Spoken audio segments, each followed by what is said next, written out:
Hi guys, how you doing? Let me ask you a question. What's the weather like today where you are? Right now for me, it's an overcast day, which is pretty normal for the winter time. Today, we are continuing to talk about the art of seeing light. You're listening to the Master Your Lens podcast, episode 145. Hey, John Lee Dumas here, the founder and host of EO Fire, and welcome to the Master Your Lens podcast, the photography podcast dedicated to sharing inspiring stories, technical tips, and powerful secrets to help you become a better photographer. And now, your host, Matthew Jordan Smith. Hello, Photography Nation. I am back from a whirlwind trip to the States. Last week, it was the CES convention in Las Vegas. I was hoping to be able to tell you a lot about this convention, but I was only in Vegas this year for about 22 hours. I think this was probably the fastest trip I've ever done to Vegas.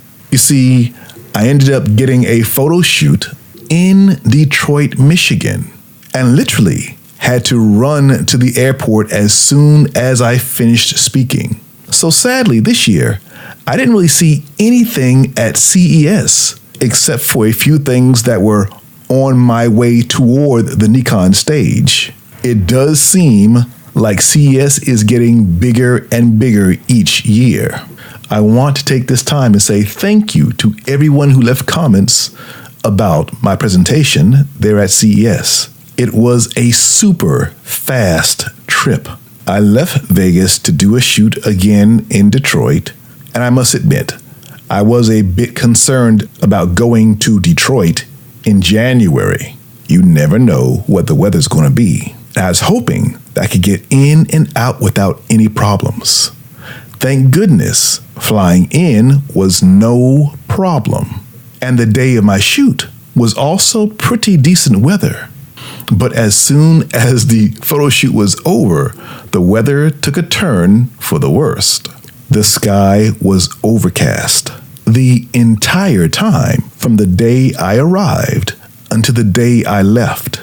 But even though it was overcast, each and every day looked different. Today, we're diving in deeper into this. The art of seeing light. I believe one of the hardest lights to train yourself to see is super soft light. The light we experience on an overcast day. So before we go into this, let me go into the light and weather situation that I just experienced in Detroit, Michigan. When I arrived, the temperature was warm, but it was overcast. And on the next morning when I woke up, it was still overcast, but bright. Now in the morning, overcast skies gives you really beautiful light. I headed to the studio. We were shooting in a studio in Detroit. As a matter of fact, the same studio where I photographed Aretha Franklin during our last photo session. And I haven't been to that studio since. So for me, it was a little emotional walking into that space again. Oddly enough, the last time I photographed Aretha Franklin, it was the same type of day. Overcast as I walked into the studio, and then by the end of the shoot, it was raining. Well, last week in Detroit, as I walked into the studio, it was overcast. And as I left again, it was raining. The same type of day as my last photo shoot in Detroit. Today, we are talking about overcast light.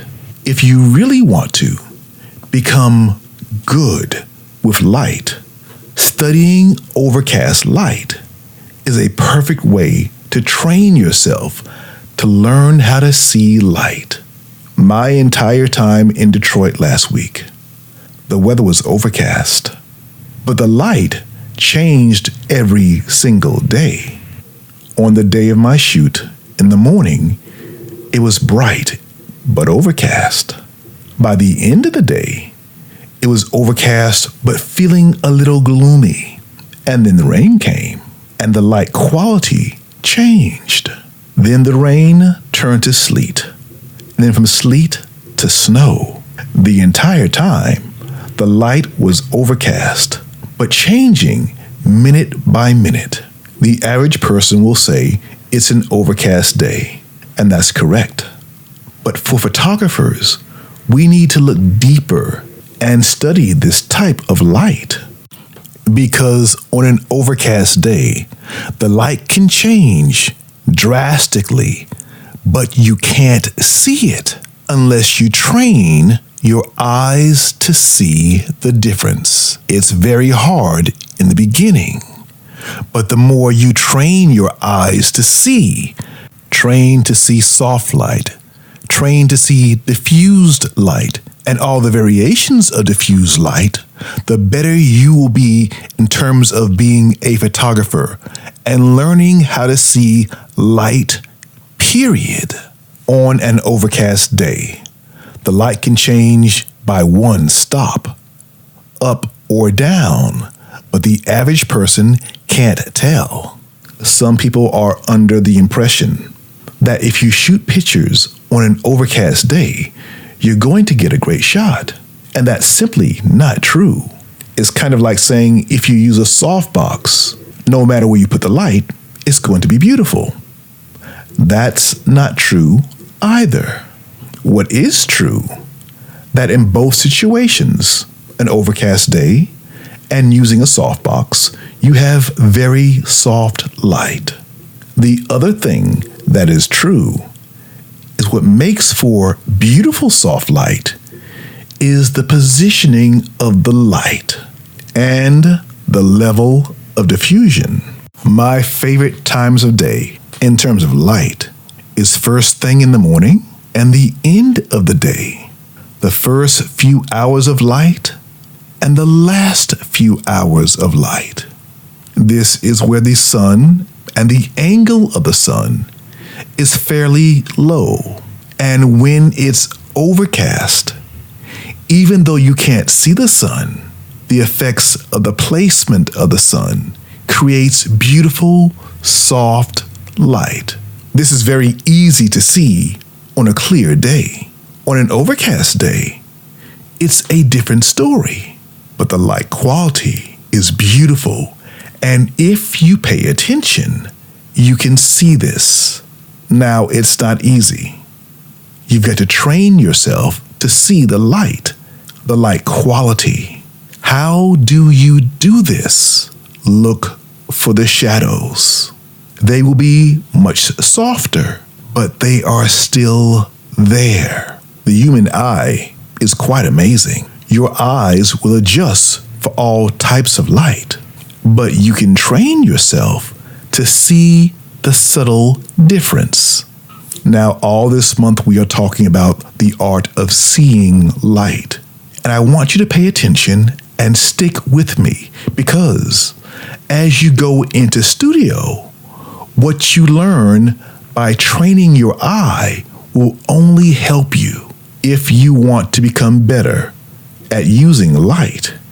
In studio, start by learning how to see light in reality.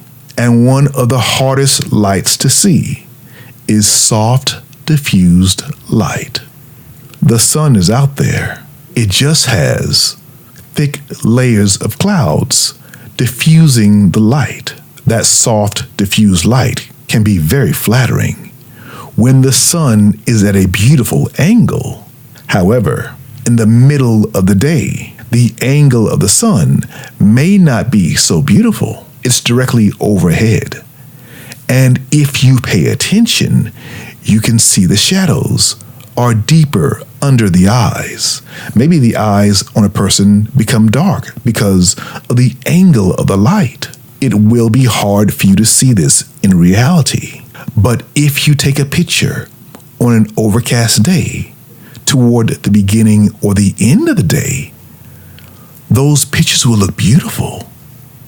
If you take pictures on an overcast day in the middle of the day, those pictures may look a little bit different. Why is that? The angle of the sun. It's the same thing when you go in studio with a softbox. There's beautiful soft light, and then there's not so flattering soft light. And it all comes down to the same thing, the angle of the light. During this time of year, for a lot of people, there are overcast skies. And this winter, I want you to pay attention to the quality of the light. If you have the time, I'd love for you to do this experiment. Take a picture at different times of day on an overcast day. One in the morning, one a few hours later, around noon. Take another one still around 4 o'clock. This is just 3 pictures. Morning, noon, and afternoon, right before the sun goes down.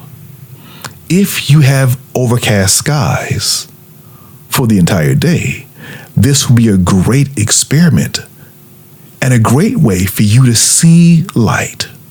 Once you have all 3 pictures, using whatever program you use to see pictures, I love On1 2020. Look at those 3 images side by side on an overcast day. It would be great if you could even make a sign indicating which time of day each shot is taken, so there's no guessing. Use a friend and have them stand holding a sign that simply says morning. The next sign will simply say noon. And then the last one will say late afternoon. If you look at the quality of light in all those pictures, it will reveal to you something amazing, and it will teach you more about light. Now, if you want to go further, and you have a very patient friend, do more than just 3 pictures.